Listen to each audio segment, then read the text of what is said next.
It doesn't have anything about the recording, though. Is this going to be on? I believe so. Welcome to 0 to 60. I'm your host, Matt McChesney. We are rolling on the Believe Network on this Tuesday morning. We have Coach Ryan Walters on this morning from Purdue University, the head man out there in Purdue, Indiana. He'll be joining us here shortly as we get rolling here on 0 to 60. As always, we got to pay some bills, and our podcast is brought to you by our good friends at Bet Online. They do a good job of supporting the show and always have since day one. Bet Online is your number one source for all of your wagering needs here with Major League Baseball, golf, the NBA and NHL playoffs. The Avalanche go for their, even up tonight in Winnipeg, and the Nuggets had just an absolutely outstanding win last night, 101-99 over the Lakers, erasing a 20-point deficit in the middle of the third quarter. One of the biggest comebacks, if not the biggest comeback in Nugget history in the playoffs. So if you were betting live during last night's game and you got in on a really good number with the Nuggets in the middle of the third quarter, you probably made some dough. And that's what Bet Online does. All your best wagering news, notes, and stats. Just go and check out Bet Online. It's where the game starts. Use the promo code BLEAV, that's BLEAV, and you get a 50% bonus on anything that you deposit right off the bat. So we have a lot to talk about here today, and Coach Ryan Walters will be joining us here shortly when he gets done doing whatever he's doing as the head man at Purdue University. But before he comes on, we want to just take some time to talk about some of the pertinent things that have happened. And I obviously we'll talk to Ryan about this, but right off the bat, Zach Wilson is Bronco. Damn it. I mean, could yesterday get any worse? I mean, the uniforms are god-awful. God-awful. If you look at that picture, the one that Garrett Bowles is wearing is maybe the worst uniform I've ever seen in the history of uniforms. And then they go out and get Wilson. And, yesterday was a bad day to be in Broncos country, to say the least. So we will talk about all that as we go through the show. But today we've got a very special guest, the head coach at Purdue, Mr. Ryan Walters, joins us right now. So we'll bring Ryan on. If I can figure this out. There he is. What's up, brother? What's up, man? How you doing? Doing good. Ryan Walters joining us here on 0 to 60 on the Believe Network. Ryan is the head coach at Purdue in the Big Ten, and an ex-teammate of mine at the University of Colorado, and a proud Grandview Wolf, and just a proud Denver area Colorado-born kid. So really honored to have you on the show today, my friend. How's life, and how's Purdue? No sound. He muted himself. You're muted. Muted yourself. You there? It's he was fine. He clicked something. Coach, you clicked something.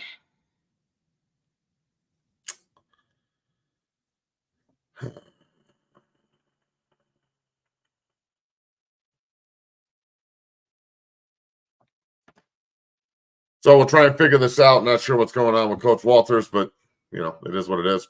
We'll wait for Coach to come back on and figure this out. And there he is. Can you hear me now? Nope.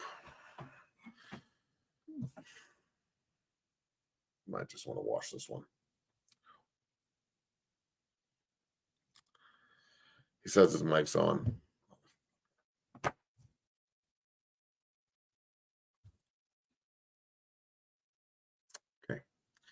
All right.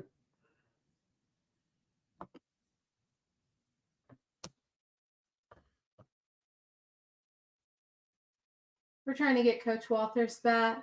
You want to talk a little bit about Zach Wilson while we're getting that figured out? Or do you want to try to go live later?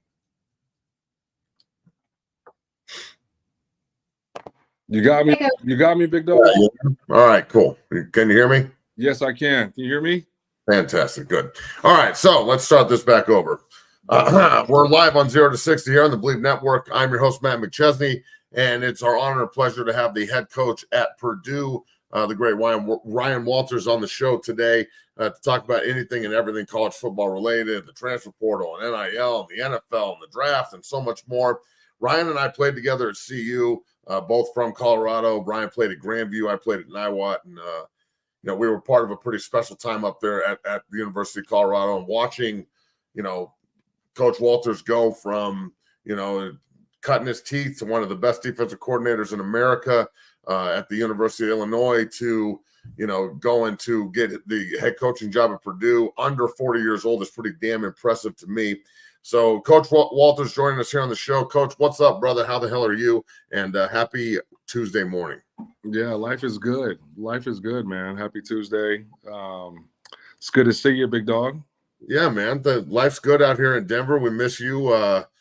Obviously, Indiana's not Denver, but it's your home. How has Purdue treated you up to this point? I know that it was pretty awesome getting that opportunity, after cutting your teeth and earning it as one of the best defensive coordinators in the country. You've been there for a year. You're going into your second season. How's your team looking after spring ball wrapped up and moving into the summer?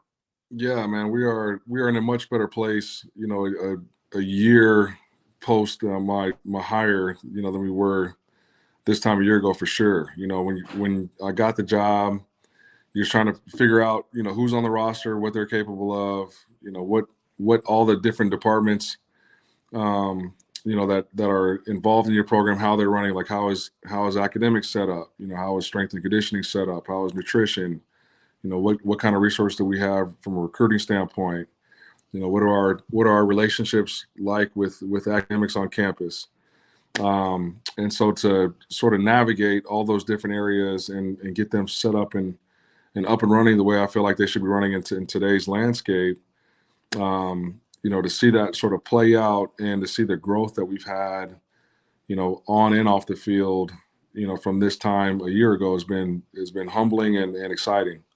Last spring we had roughly 60 players on the roster, just because of the timing of the hire, transfer portal. We had $600,000 in our NIL pot, which was, the lowest in the Big Ten at the time. And now you look up and, we went through spring ball with 102 guys on the roster. We brought in 27, new players to the roster in January. So they got to be inundated with campus life and gain chemistry in the locker room and learn the techniques and fundamentals of the schemes that we're teaching on offense, defense, and special teams. And our NIL is in a place now where we can go compete and get in conversations with just about anybody. And so, there's a reason why, we were top 10 in the transfer portal recruiting rankings and top 30 just in recruiting overall. And that hadn't been done here in a long time.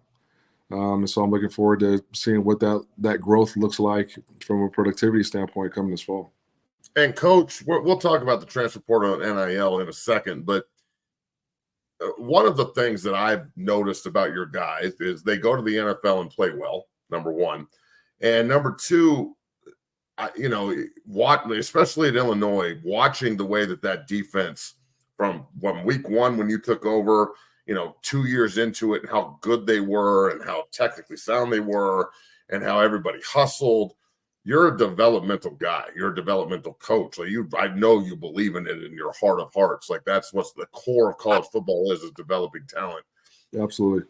Don't you think that in today's landscape where so much of it is about clicks and, eyes on and this and that the players are attracted to the other side? Like, I know you have this conversation with all these guys. Like, look, you're not just coming here to get paid or to be a football player. You're coming here to develop, to go to the NFL. I know that the bag is still there. Just talk about your mindset with development and this next generation of players, and then we'll talk about the portal and NIL. Yeah, I mean that's still your job as coach, right? Is to push players and take them to a place that they can't take themselves, or that they don't believe that they themselves can reach. And so really, like the NIL piece of it is just to be able to get in the conversation. And be able to financially take care of players that that's just the nature of the landscape, right? But like you said, it is still let's keep the main thing, and the main thing is guys want to play in the NFL. Like that is why they go play college football. And so absolutely, am I throwing out the list of guys that I've coached that have gone on to play on Sundays and show like the productivity that they're having immediately once they get into the NFL? Absolutely. Do I dive into details about playing the position and what kind of techniques and schemes we run and why that is attractive to the next level? Because we're doing things that the NFL asks you to do, so they're not having to guess. Can this corner play press man, or can this quarter's safety play man to man on the slot? Like we ask our guys to do those things. So I think it has definitely been attractive for specifically defensive backs. Which is why we were able to grab the number one corner in the portal and why we've got, one of the top guys committed to us right now. And, I'm looking forward to seeing the same jump we had from year 1 to year 2 at Illinois, making that tenfold here at Purdue. Head coach at Purdue, Ryan Walters, joining us here this morning on 0 to 60. Coach, the transfer portal and NIL has significantly changed the landscape of college athletics, especially football. With the you can leave whenever you want now, and the portal's always open, and there's all these windows. Brother, I don't know how in the hell, I don't know how you recruit the same guy every day, all day for 365. Give me your thoughts and be as honest as you want to be here on the transfer portal and NIL. I mean, I'm old school. I think there's a way to do all of this and still keep people under contract and develop them at the same time. As a head coach that's dealing with this in the Big Ten, where that's the top conference in America, period. The Big Ten and the SEC, you guys are allocated the most money with the TV deals. That's where all the eyes are. It's where you want to coach. You have all the resources, and obviously, at your fingertips. What do you really think about the transfer portal and NIL, bro? Yeah, so really what I've learned, man, is what I think about the transfer portal or NIL is irrelevant, right? It's what is happening. It's the rules and the landscape, and so it's not what is my thoughts on it. It's more, how can I use it to our benefit, right? So like I can either sit here and spend time coming up with answers on what the landscape should look like, what player compensation should look like, what type of transfer windows and regulations there should be. But I'm not a decision maker, right? Like I don't work for the NCAA. I'm not a Big Ten commissioner, right? Like my job is to figure out how Purdue can best utilize the rules and as it pertains to NIL and the transfer portal to get the best roster we possibly can, to create the best experience for the guys that are in the room as we can, to try to win as many games as we can. And so what we've done is one, like I did find out very quickly as a head football coach, my main job right now is to go raise money. And it's because, you look at we took 13 guys from the portal, this past cycle. We wouldn't have been able to sign one of those a year ago because we didn't have enough to offer from the collective. Right. And so, I tell people all the time, like, and as like you get what you pay for nowadays, right? Like, and that goes with everything. And so for us to be able to get in the conversation, to get guys on campus on an official visit, and then, now Purdue sells itself. Now the staff sells the product, sells the development, now the conference and all the things that are attractive about the conference takeover. Now opportunities, from a playing standpoint and like I said, a development standpoint and evaluation standpoint, like those things come into play. Now recruiting starts, right? Right. And so, we have used that to our advantage. Like I said, we signed 27 new guys in January. You look at you got 85 scholarships on your roster. There's only 17 of those guys that knew Brahm as a head coach. And so we've been able to flip the roster in a year because of the transfer portal, because of NIL. And so, as much as, obviously, do I think that there needs to be a cap? Yeah, right. Like, this is not, everybody wants to point to the NFL, but the NFL, they have a salary cap. Like, everybody's Right. playing the same rules. We don't have the same money that Ohio State and Michigan have. We don't have the same money as Oregon. So we're more like Major League Baseball than we are the NFL. And so are there things that we can do to put a better grasp and into revenue share and create contracts and and and treat these guys like paid employees, because that's the reality of what they are. I think there are things that we can do to do that. But it's not going to be an easy fix. It's not going to be a quick fix. Do I think players should be paid? Absolutely. Like the game, what I love about football is it has been, it is, and it will forever be about the players. Like, nobody is coming to Ross Aid to watch me coach. They're going to watch the guys play. And I promise you, I make plenty of money. Like, that money can be spread around. I would more than happy to have that money spread around. Because they deserve it, and ultimately, like, they're the ones that are making the money that people are watching on TV and buying tickets to show up in the stands. All right, so I'm a player on your team. Okay, we'll just go. I'm a captain. I've started for multiple years. I have NFL aspirations and a grade to back it up. And I come to you and I say, okay, coach, you played. You obviously were on scholarship. You did all this. You've been coaching your ass off to get to this point. As a leader on your team and as a leader in the Big Ten and the community, we've rallied the other leaders on other teams, and we're going to strike week 1. And we're going to sit out until we get a piece of the TV revenue and every jersey sold. And just like the NFL, there's revenue sharing, like you just brought up. What would be your rebuttal or response to that as an ex-player but a current head coach? And I know that's kind of putting you on the spot. I don't think there's any players that are actually going to do this because they're so focused on what they can get individually rather than what they could get as a whole. I think they should strike immediately. That's just me. But no players union, no agents, no money guys. You don't have all the same framework for success as you do in the NFL when you are able to do all those things. What would be your response if I came to you and said that as a leader on your team? One, I would say, like, be careful. Like, you need to have this well thought out. It can't be like on an impulse move or decision, because if you make that decision, you're going to be put in the spotlight, and there will be consequences, whether those are good or bad, right? And so, yeah, I would handle that situation very delicately.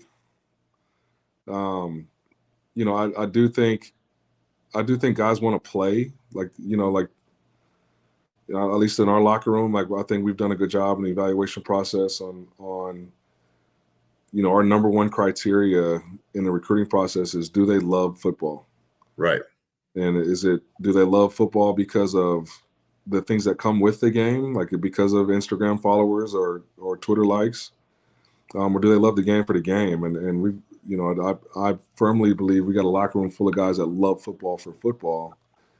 And so, like, I do think guys want to play. And, right now, the answer to trying to put deserved money in the pockets of the guys that are doing the playing is through NIL. And that's the nature of it. And so you still think the best way to do this, and so do I, is to play. I think that if you get to the point where nothing ever changes, again, everything has to be rallied around. Not one guy on one team can strike. Like, literally everybody has to do it in order for it to work. That's why it would be such a problem. So in your opinion, still playing the game is the fastest way to get the changes you want. I believe so. Like, there's so many moving parts involved. Anytime you're putting negative attention on the game, I don't think is like, I'm not a believer that, like, all publicity is good publicity. Like, no, there's bad publicity and there's good publicity. You know what I mean? Facts. And so there are ramifications when you go, against the grain that way. Whether and if it's positive ramifications or negative ramifications, there are going to be ramifications. And so I just think, if something like that were to happen, then it's got to be buttoned up and it's got to be every T crossed and every I dotted, and I think there can be some mediating and conversations that would lead up to something like that. You know what I mean? So Right. where it hopefully wouldn't get to that place, because I do think this is the best game ever created. Ever. Why the TV deals are the way they are, which is why everybody is so interested in and tunes in to not only the live events but also the podcasts and the discussions and the forums and the message boards, because it's the best game ever, man. And it would be a travesty if that game were put in jeopardy because people couldn't get on the same page. I agree wholeheartedly. Head coach at Purdue, Coach Ryan Walters, joining us here on 0 to 60 on the Believe Network. Coach and I played together at the University of Colorado back in the day, and this is kind of where I want to transition to. Coach, what's your message to the high school kids now, whether they be in Indianapolis or in Denver where we grew up? Oh, there he is. Or in Denver where we grew up. It's hard to get recruited now as a high school kid, for the simple fact that the transfer portal, you can go get a guy who's played for 2 or 3 years over a guy that needs to develop for 2 or 3 years. So what are you looking for now in the high school community to set kids apart? Like, for example, my son, Nicholas, you've met Nick. We went out to lunch together. He's going into his freshman year of high school. What would you say to Nick to separate himself from the other kids in the group in the high school world of recruiting now, because that world has been affected by this big time?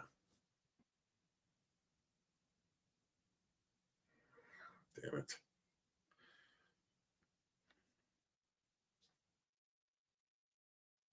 He's pissed. Coach is messing around. Somebody called him, I'm sure. So we'll get Coach back on here in a second, and I'll ask him the question again. But pretty cool having a college head coach on here. We already had Coach Prime on.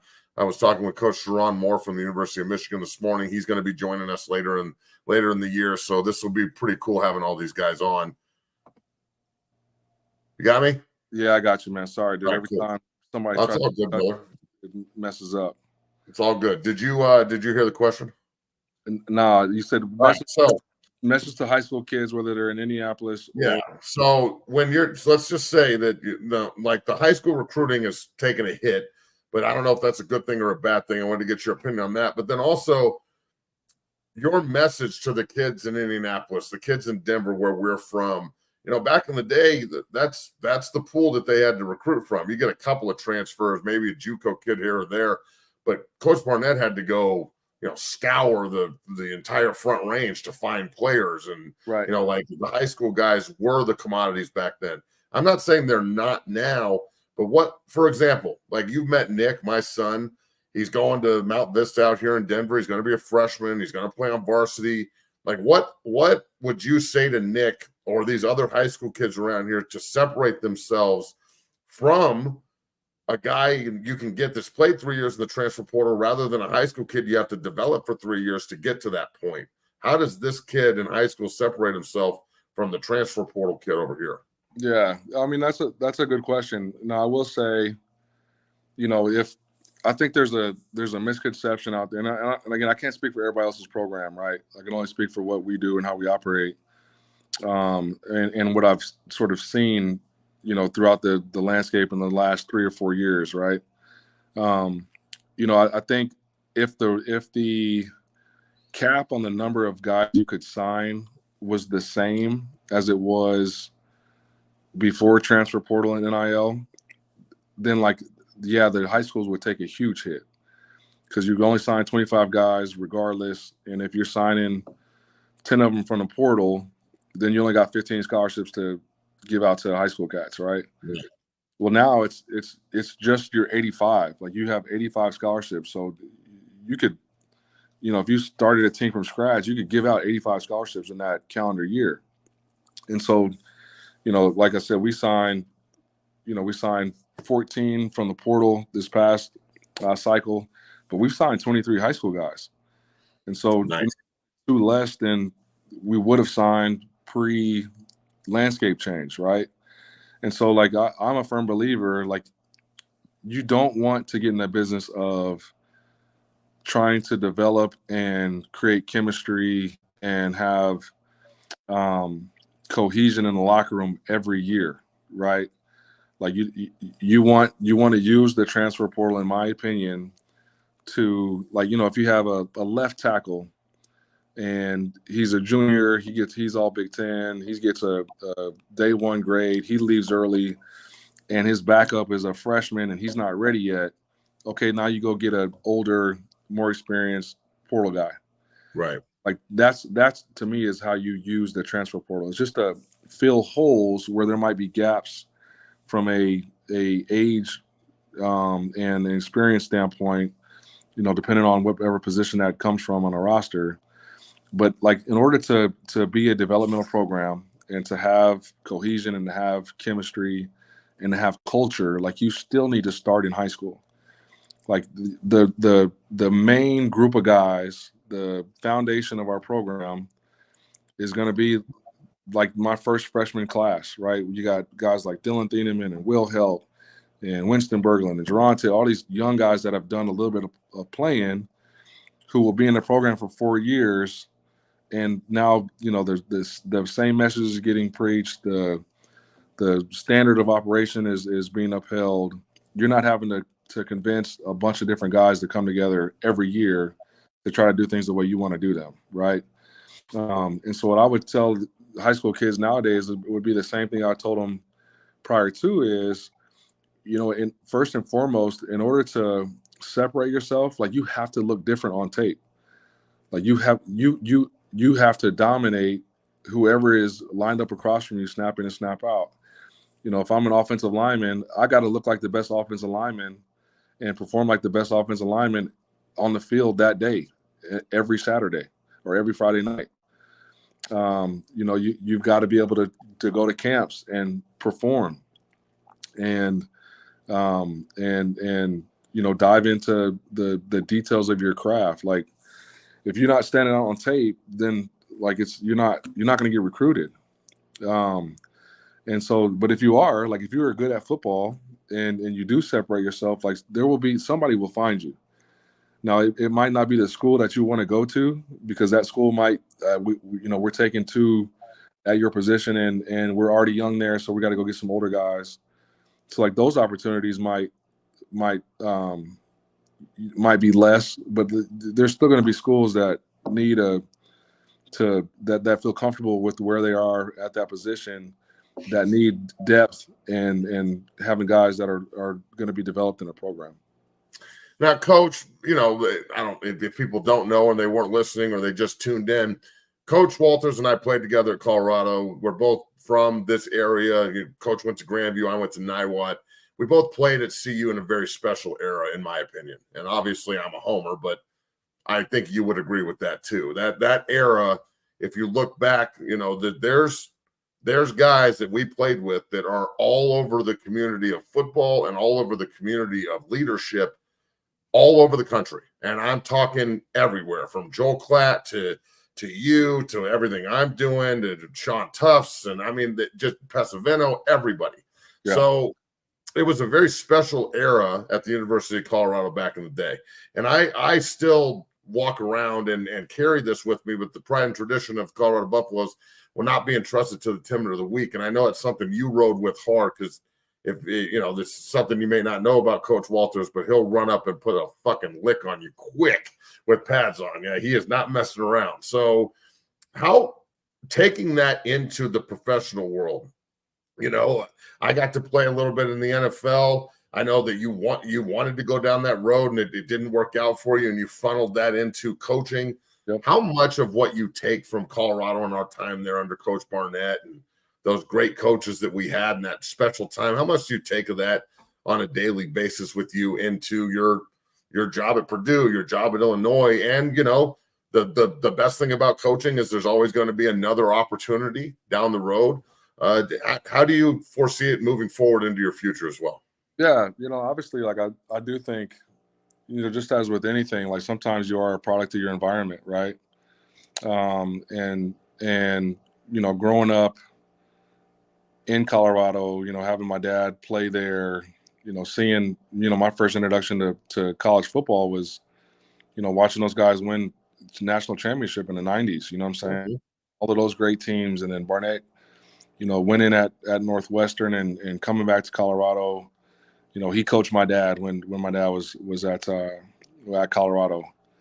And so, yeah, I do think, that it was almost like Barnett brought back the tradition of like the McCartney years, you know what I mean? And so I RTV, baby. Yeah. So like I got a glimpse and was able to be a part of that right there at the tail end. And so there are definitely things that I learned from my time there, and learned just, seeing those teams be successful and sort of what kind of culture and what sort of personality makeup they had. It was a culture and a attitude of toughness and grit, and overcoming adversity. You know what I mean? And I think those are all lessons that, I'll carry with me forever. You know what I mean? And then when I left that place and went to Arizona, like there were things I learned there. And things I learned at Oklahoma with Bob Stoops and those guys. There's things I learned at Memphis with Fuente, and at North Texas with Dan McCarney, and from his time with Urban Meyer and winning a national championship at Florida. There's obviously things I learned from Pinkel and the success he had at Missouri, and then now going to Illinois.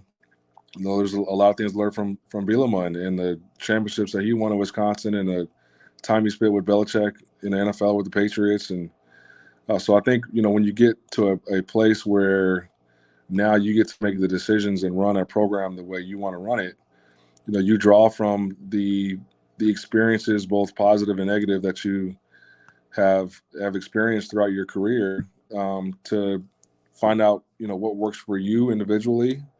What are some of the things that you saw done that you thought there was no way in hell you'd ever do?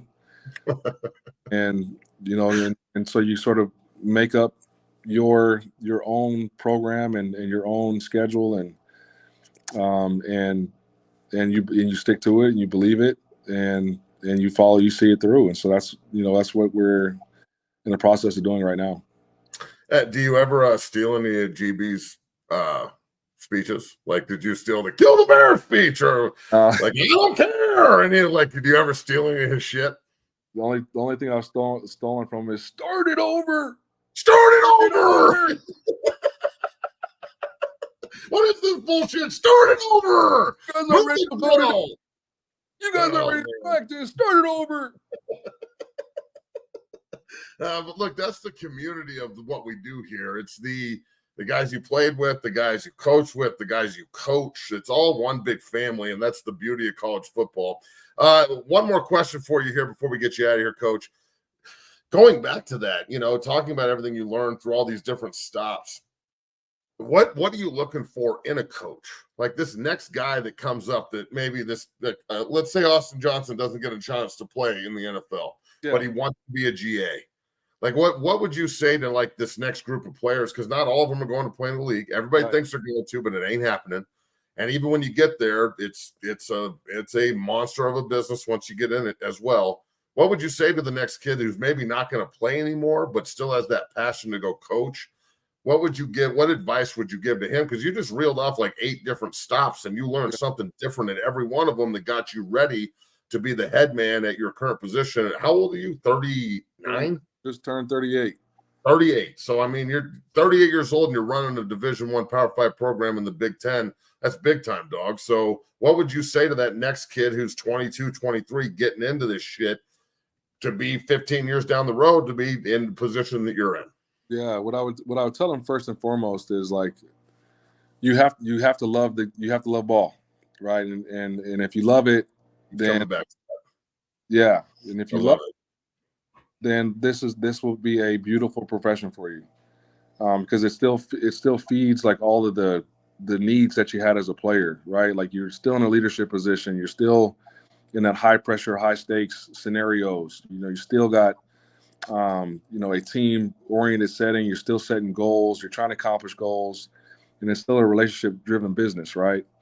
The other thing I would say is like if you want to be a coach, then you got to act like a coach. Like you got to do the things that coaches do, which it's hard for sometimes the young guys. Like you can't hang out in the locker room.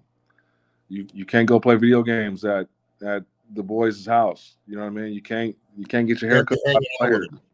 Yeah. You can't hang out. You can't hang out. You gotta grow up and be an adult. And the other thing I would say that I think one of the things that separated myself from my peers at that stage in my career, when I was first at GA, is like this coaching staff, whether it's your position coach, your coordinator, your head coach, won't know what you know unless you tell them.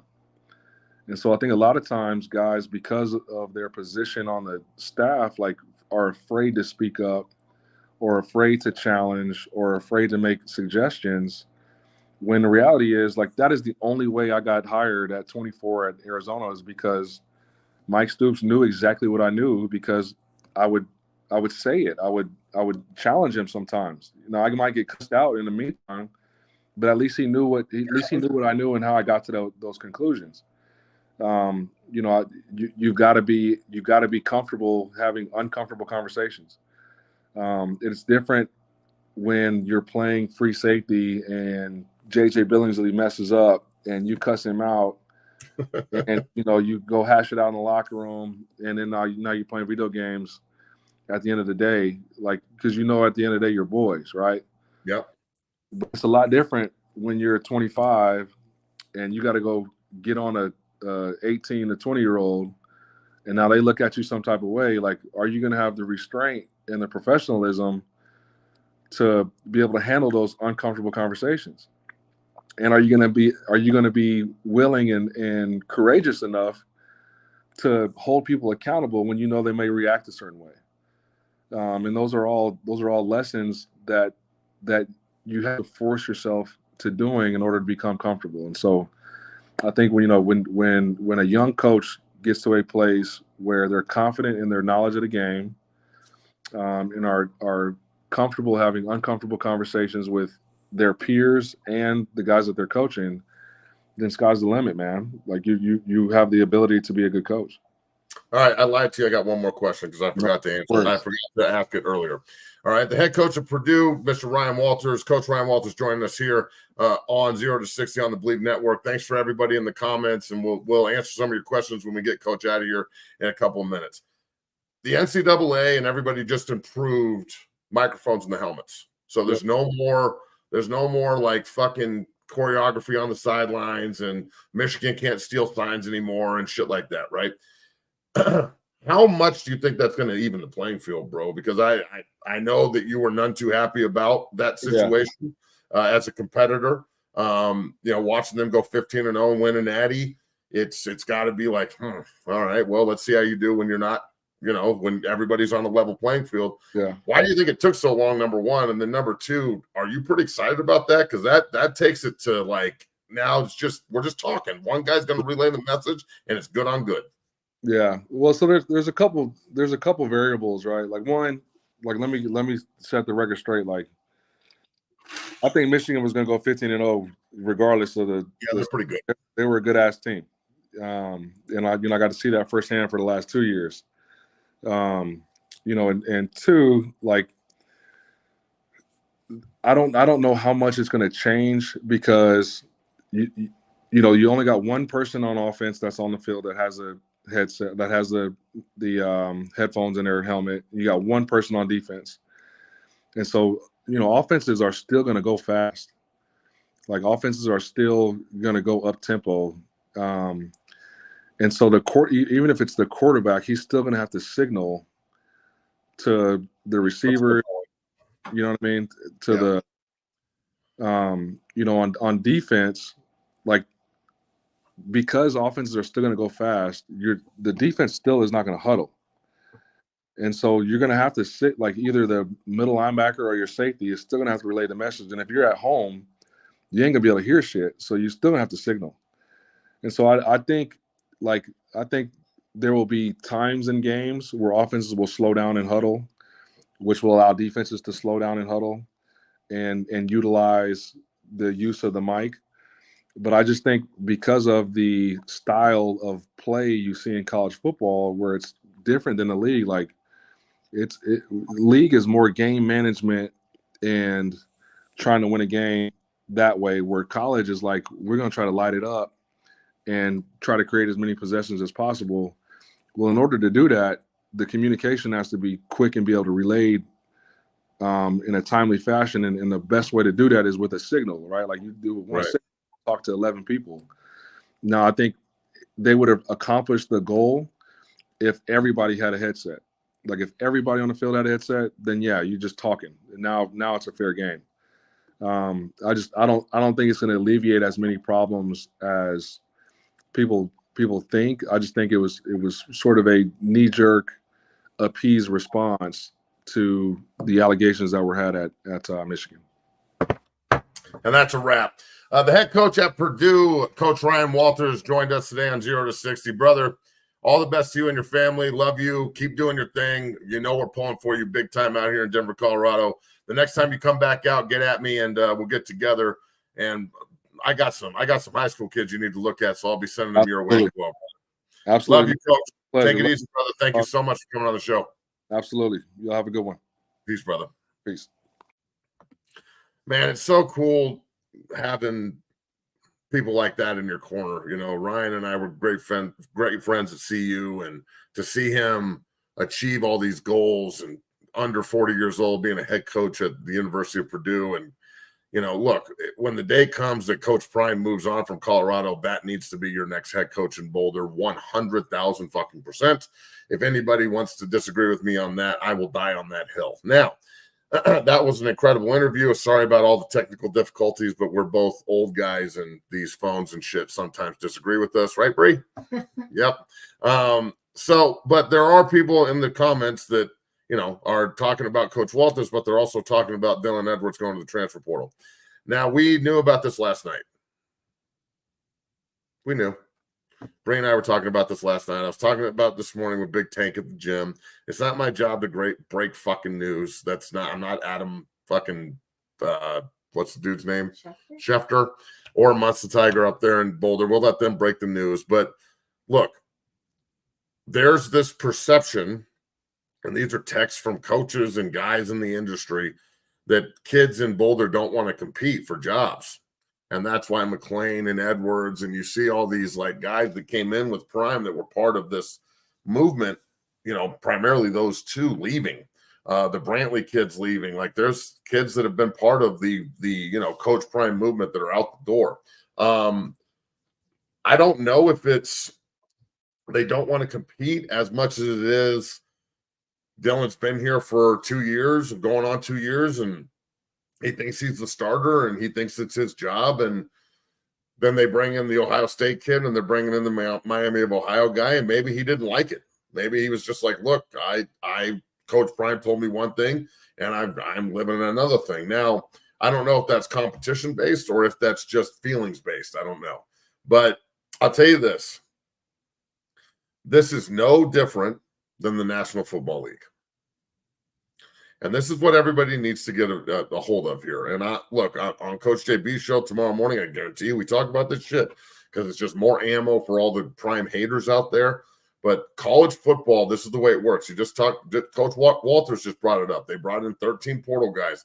They rotated out 60 kids or something on the roster and brought in a whole new – there's only 12 guys on the entire team that were there with the other head coach only a year ago.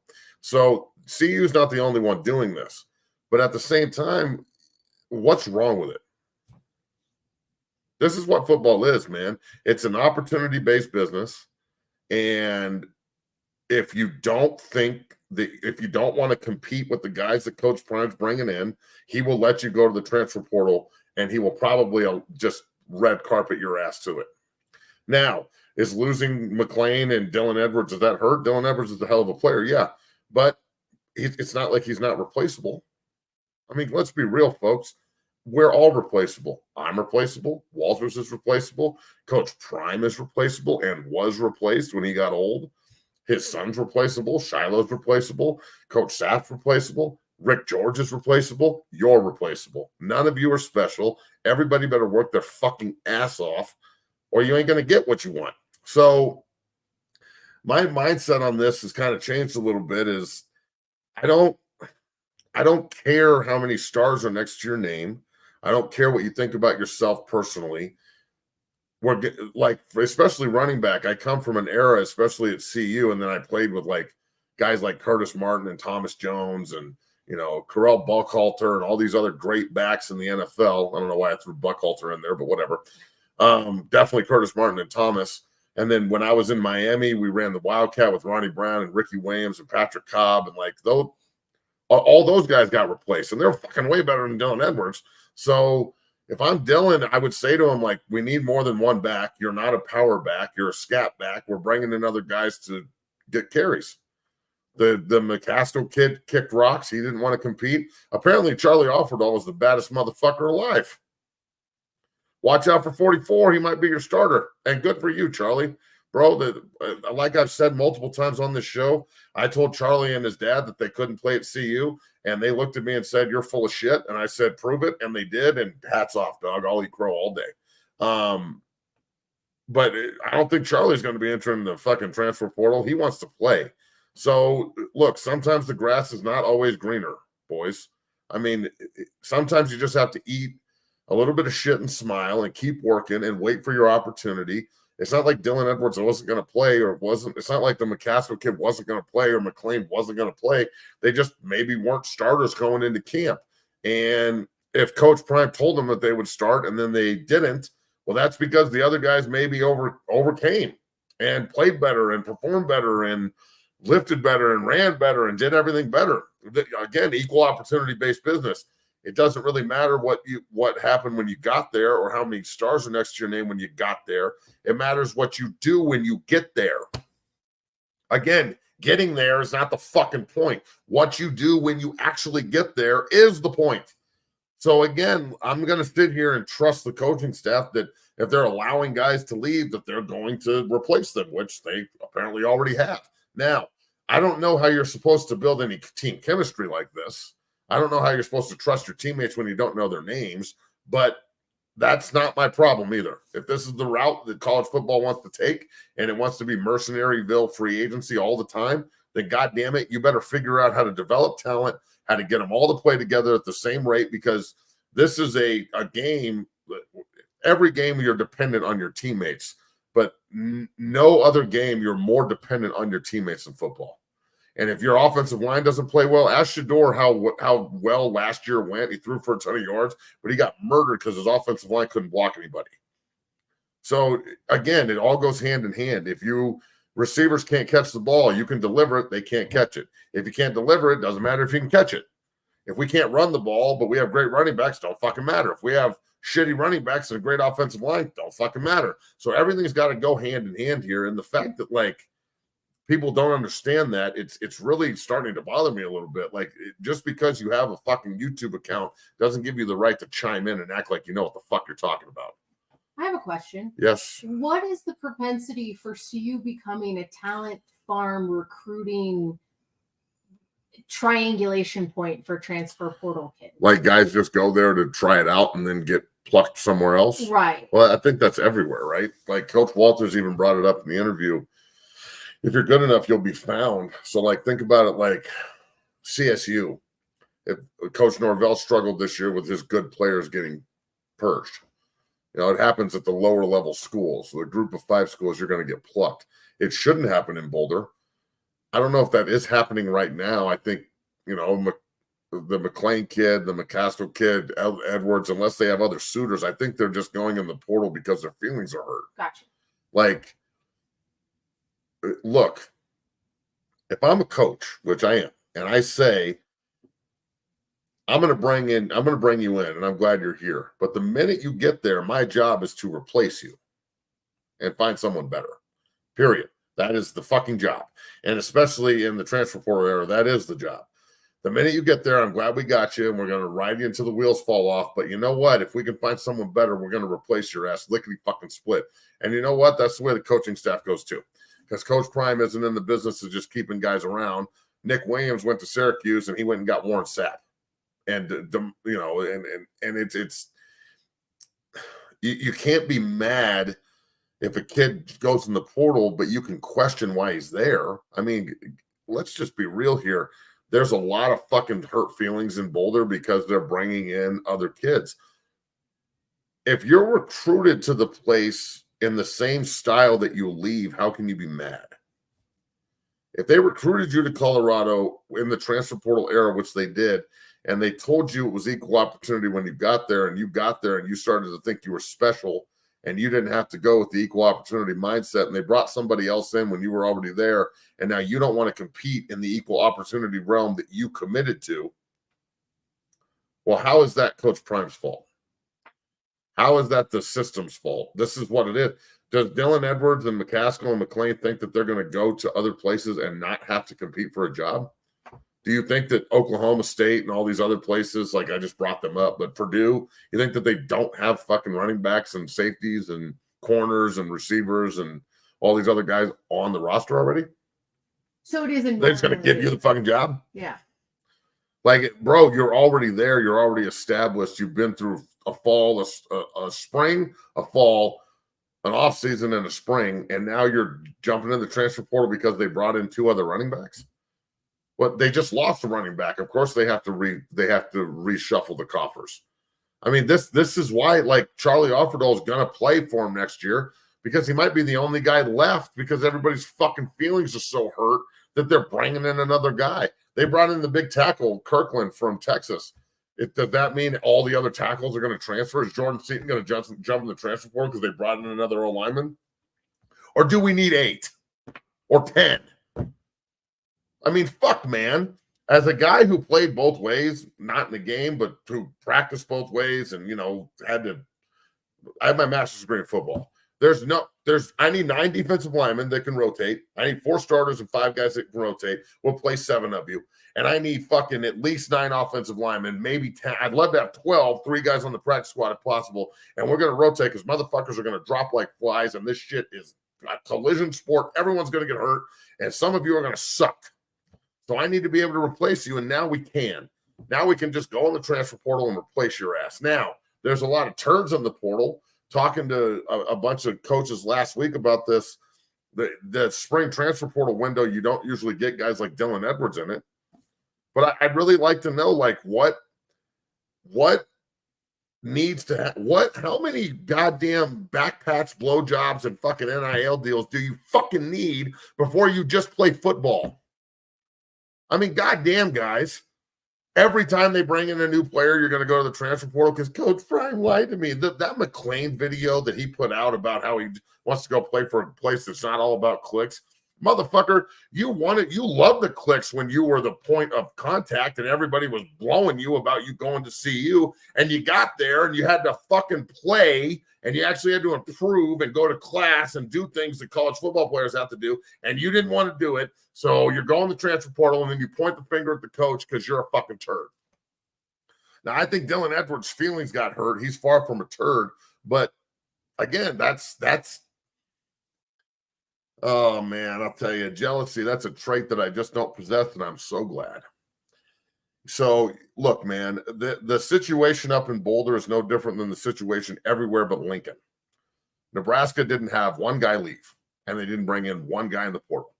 Now, I know that there's a lot of Nebraska haters on here, and you're not going to find a bigger Nebraska hater than me.